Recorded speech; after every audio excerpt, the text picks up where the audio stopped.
Parliamentary colleagues, distinguished members of the British Indian diaspora, ladies and gentlemen, welcome to the Royal Gallery. It is my enormous pleasure now to introduce Narendra Modi, the 15th Prime Minister of India. Today is special, and it's special for two reasons.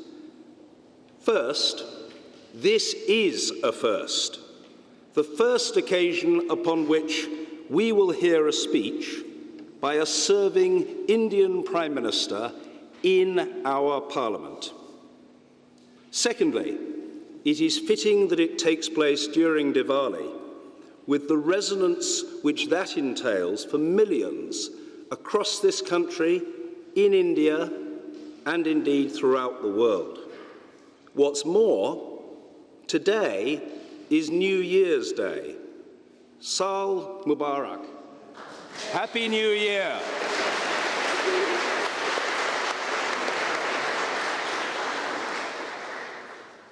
The ties between our two countries are so multiple, deep, and enduring that they frankly require no elaboration or rehearsal this afternoon.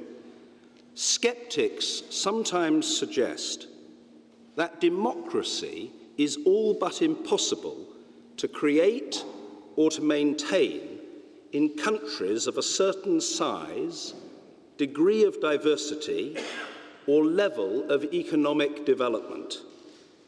Over the past 68 years, India has proved to be a standing rebuke to such skeptics. To rout the disbelievers completely, however, democracy has to demonstrate that it can respect free speech and incorporate a true diversity of creeds, faiths, and orientations without diminishing or disrespecting any of them. With some 1.3 billion people and a burgeoning young population, India will become the most populous nation on our planet, well within the lifetimes of many people here present. And it is destined to become a leader in the world. Put bluntly, India is all of our futures. Preparing for such a prospect is a daunting challenge to which Prime Minister Modi has devoted great thought and attention. Friends and colleagues, Mr. Modi is known in Indian circles as Mr. Tech. He pioneered the expansion of the internet in Gujarat during his lengthy tenure as Chief Minister there, and in the past 18 months in Delhi, he has established a Digital India scheme and indeed created a network of smart cities. He has an astonishing 12 million followers on Twitter, and he is extremely comfortable communicating with fellow citizens via the medium of Google Hangouts on Android Lollipop. In a spirit of friendly competition, I'm sure that our own leaders in all parties will now strive to follow your example, sir. Mr. Modi has recently returned from taking Silicon Valley by storm, holding talks with, amongst others, Mr. Mark Zuckerberg of Facebook. It is reasonable to assume, Prime Minister, that you will find events today in this historic setting something of a contrast. The contrast is not, however, a contradiction. We welcome you today, not principally in order to commemorate the past, but rather to herald the present and to gaze to the future. Prime Minister, thank you for coming. It is my pleasure to invite you to speak to us.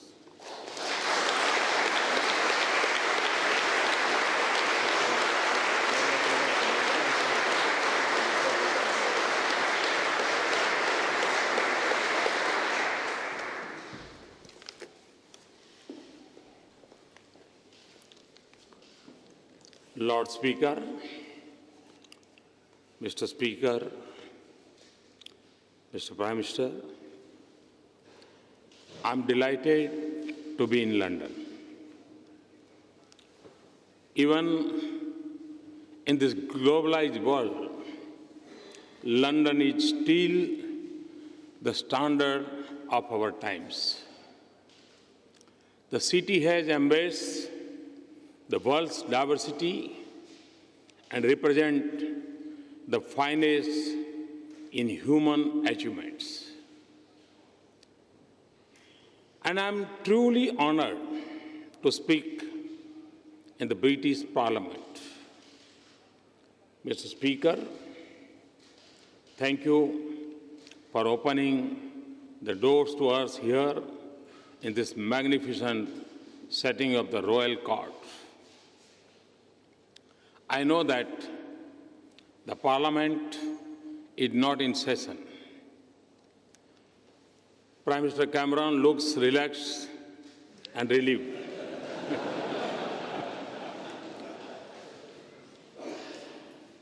But I want to remind you, Mr. Prime Minister, that you owe my loyalty for an election slogan. I know that you are hosting me at the Checkers this evening. But I also know that you will understand if I am fair to both sides of the floor, especially since British MPs of Indian origin are evenly balanced between the Treasury and the opposition benches. So I also extend my good wishes to the Labour. Indeed, since these are still early days after the election, my warm congratulations to the members of the House. And greetings to the eminent leaders of Britain and great friends of India present here today. So much of the modern history of India is linked to this building. So much history looms across our relationship. There are others who have spoken forcefully on the dates and dues of history. I will only say that many freedom fighters of India found their calling in the institutions of Britain. And many makers of modern India, including several of my distinguished predecessors, from Jawaharlal Nehru to Dr. Manmohan Singh, passed through their doors. There are many things on which it is hard to tell anymore if they are British or Indian. The Jaguar of the Scotland Yard, for example, the Brookbond tea, or my friend, late Lord Ghulam Noon's curry. And our strongest debates are whether the Lord's pitch swings unfairly or the wicket at Eden Garden cracks too early. And we love the Bhangra rap from London, just as you like the English novel from India. On the way to this event, Prime Minister Cameron and I paid homage to Mahatma Gandhi outside the Parliament. I was reminded of a question I was asked on a tour abroad. How is it that the statue of Gandhi stands outside the British Parliament? To that question, my answer is, the British are wise enough to recognize his greatness. Indians are generous enough to share him. We are both fortunate enough to have been touched by his life and mission. And we are both smart enough to use the strengths of our connected histories to power the future of our relationship. So I stand here today not as a visiting head of government, given the honor to speak in this temple of democracy. I'm here as a representative of a fellow institution and a shared traditions. And tomorrow, Prime Minister and I will be at the Wembley. Even in India, every young footballer wants to bend it like back home.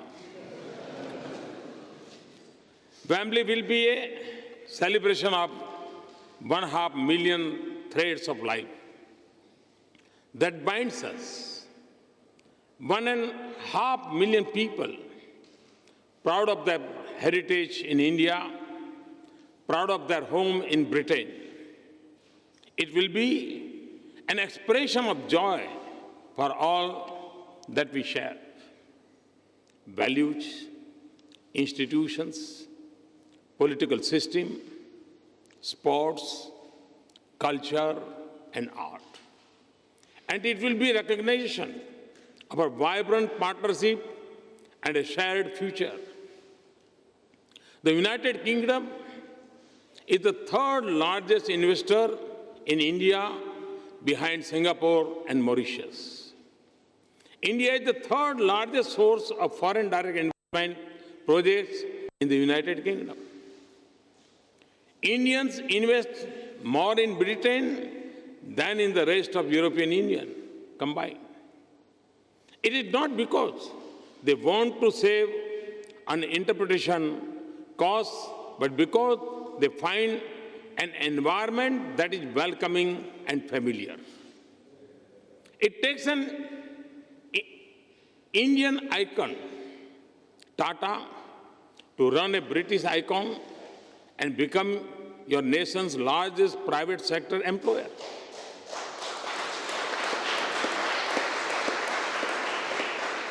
The UK remains a preferred destination for India students. And I'm pleased that an Indian company is taking 1,000 British students to India to skill them in information technology. We are working together in the most advanced area of science and technology.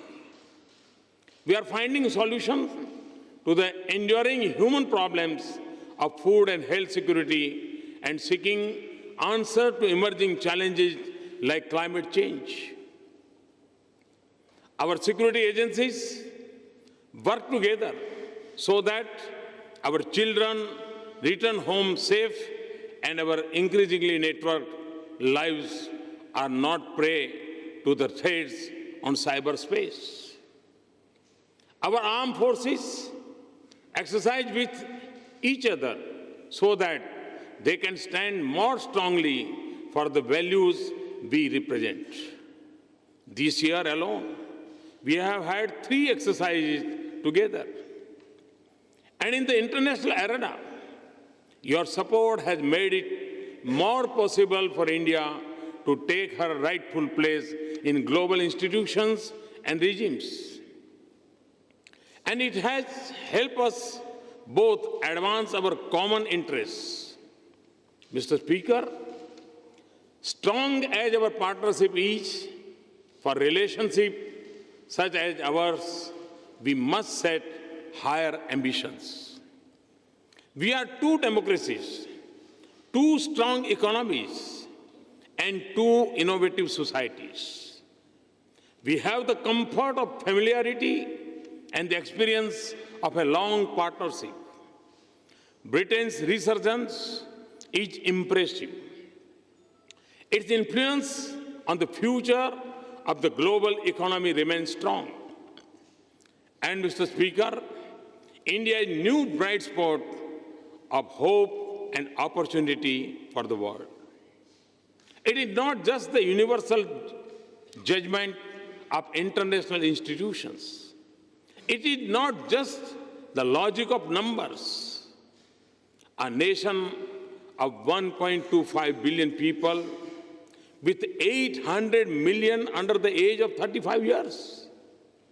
This optimism comes from the energy and enterprise of our youth, eager for change and confident of achieving it.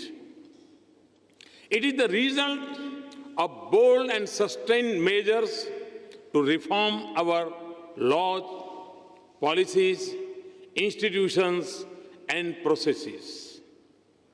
We are igniting the engines of our manufacturing sector, making our farms more productive and more resilient, making our services more innovative and efficient, moving with urgency on building global skills for our youth, creating a revolution in startup enterprises, and building the next generation infrastructure that will have a light footprint on the earth.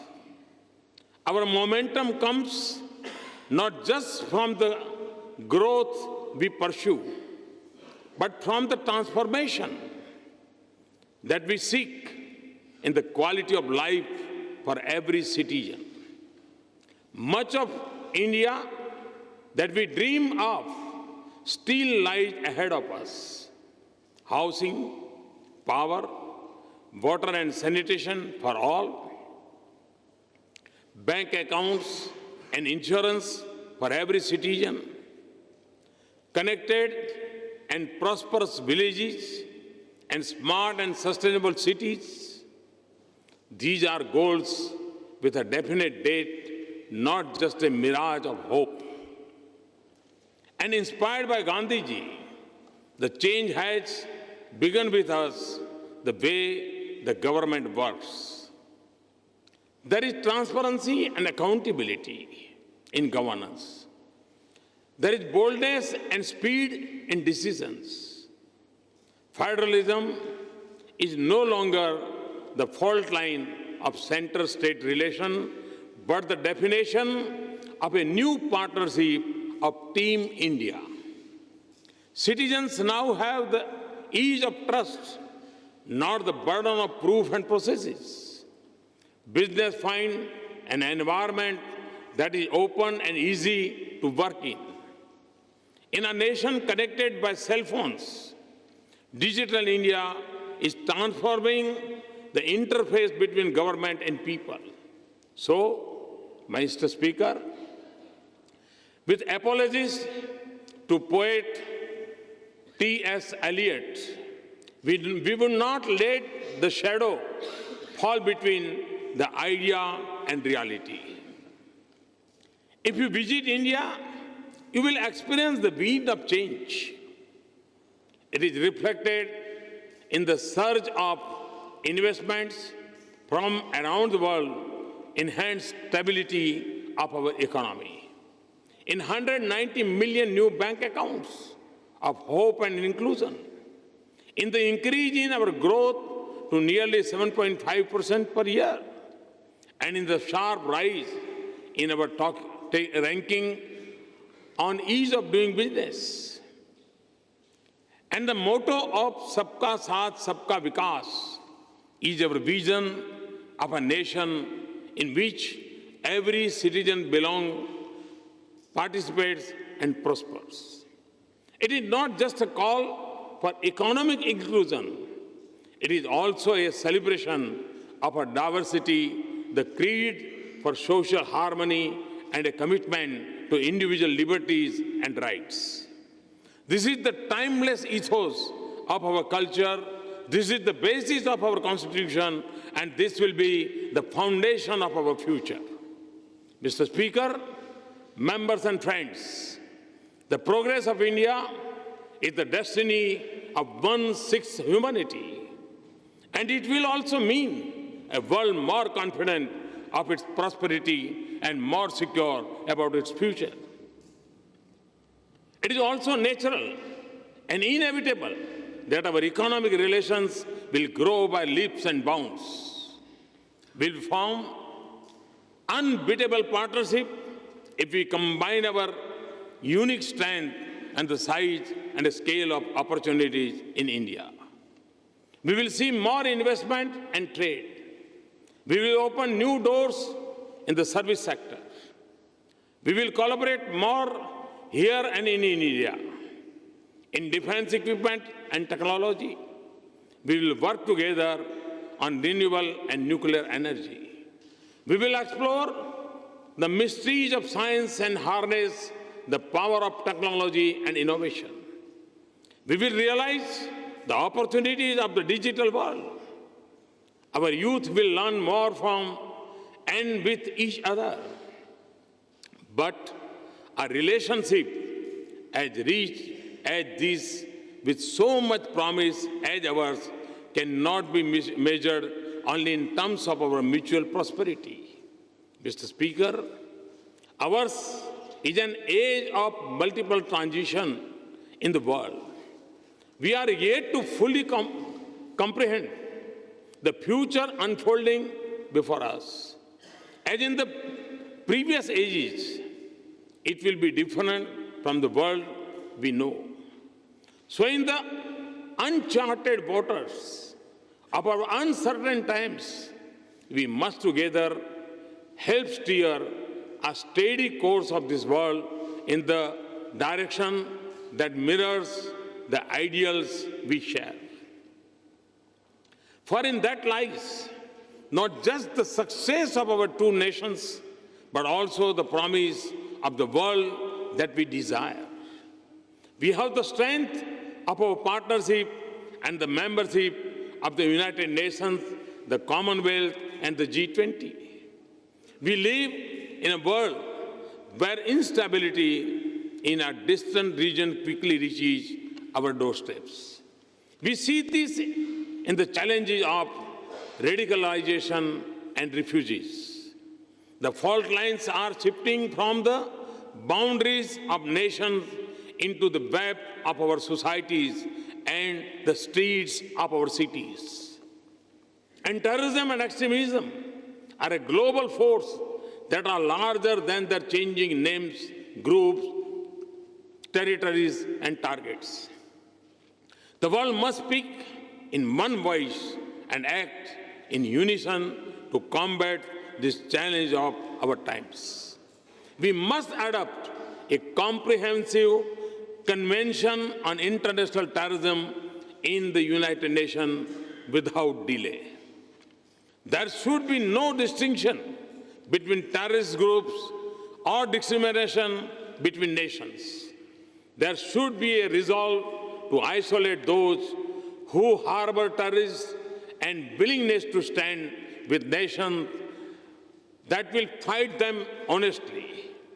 And we need a social movement against extremism in countries where it is most prevalent, and every effort to de-link religion and terrorism. Oceans remain vital for our prosperity. Now we have to also secure our cyber and outer space. Our interests are aligned across many regions. We have a shared interest in stable, prosperous, and integrated South Asia round, together in a shared march to prosperity. We want an Afghanistan that is shaped by the dreams of the great Afghan people, not by irrational fears and overreaching ambitions of others. A peaceful, stable Indian Ocean region is vital for global commerce and prosperity. And the future of Asia-Pacific region will have profound impact on all of us. We both have huge stakes in West Asia and the Gulf. And in Africa, where amidst many challenges, we see so many promising signs of courage, wisdom, leadership, and enterprise. India has just held an Africa summit in which all 55 countries and 42 leaders participated. We must also cooperate to launch a low-carbon age for a sustainable future for our planet. This is a global responsibility that we must assume in Paris later this month. The world has crafted a beautiful balance of collective action, common but differentiated responsibility, and respective capabilities. Those who have the means and the know-how must help meet the universal aspirations of humanity for clean energy and a healthy environment. And when we speak of restraint, we must not only think of curbing fossil fuels, but also moderating our lifestyles. We must all do our part.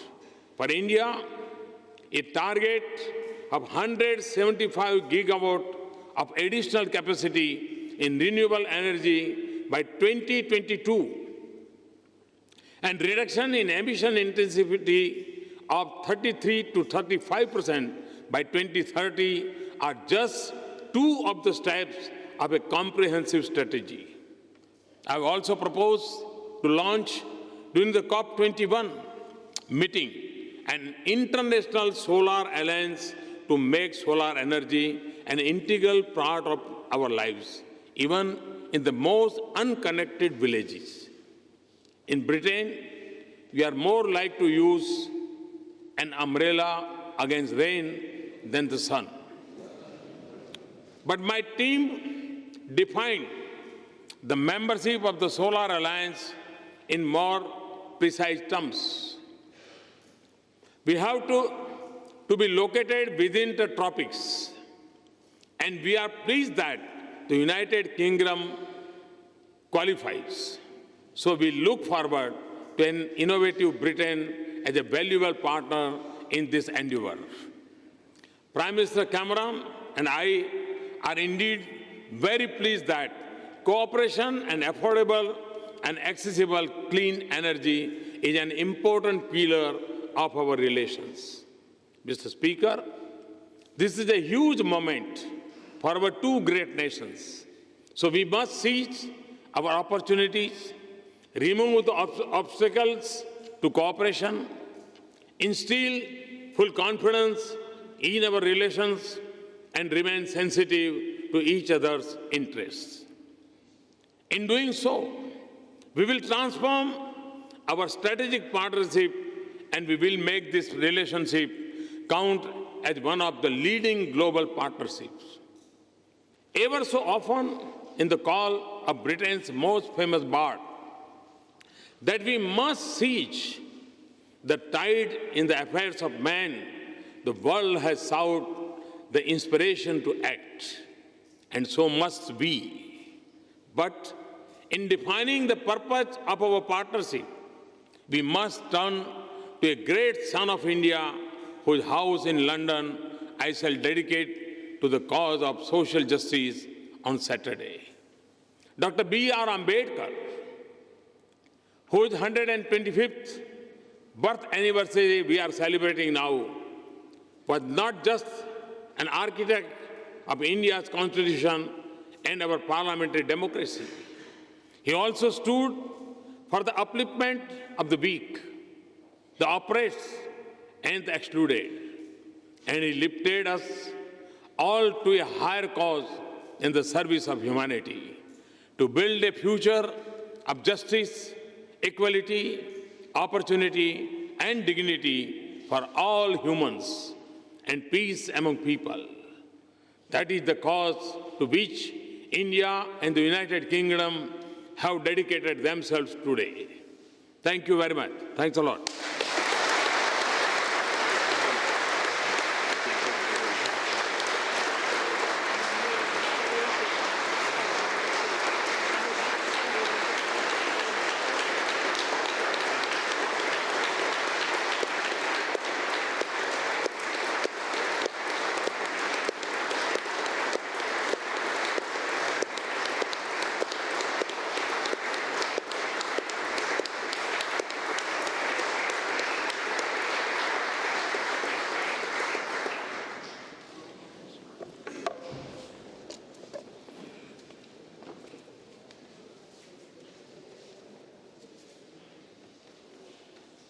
Prime Minister Modi, thank you on behalf of everyone assembled, and particularly on behalf of the House of Lords, for your inspired and inspiring speech.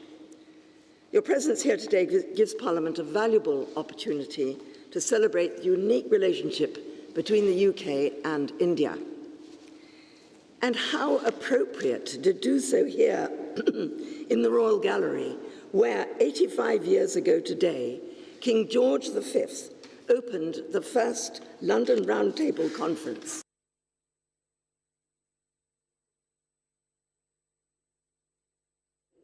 King George V opened the first London Round Table Conference. In this gallery, in 1930, he welcomed Indian and British leaders who had come together to discuss constitutional reform in India as a means of moving towards self-rule. And though the achievements of the Round Table Conference were indeed modest, they did signal, in the words of Ramsay MacDonald, the birth of a new peaceable. By bringing together British and Indian statesmen and rulers of Indian states and seating them at a round table, thereby conferring equal status among all, the conferences took us a step forward towards the relationship we enjoy today as equal partners and friends, with not just a shared history, a shared language, and a shared culture, but also a shared respect. 85 years on, and your country has developed into one of the most influential and important nations in the world, its progress founded upon values which, again, the UK shares. Earlier this year, I had the great pleasure of visiting New Delhi, Kolkata, and Assam. I was deeply impressed with the number and scope of local enterprises which I saw there, from rugby clubs for street children to initiatives for reskilling women, from multicultural classes in primary schools to highly successful microfinance schemes. I was impressed too by the number of women engaged in politics at all levels. While I can't pretend to have a comprehensive view of your vast and complex democracy, I believe that this is what lies at the heart of India's modern urgency and vitality, an entrepreneurial energy and a spirit of inclusivity, which the UK also holds dear. Prime Minister Modi, it's been a great pleasure to host you here in Parliament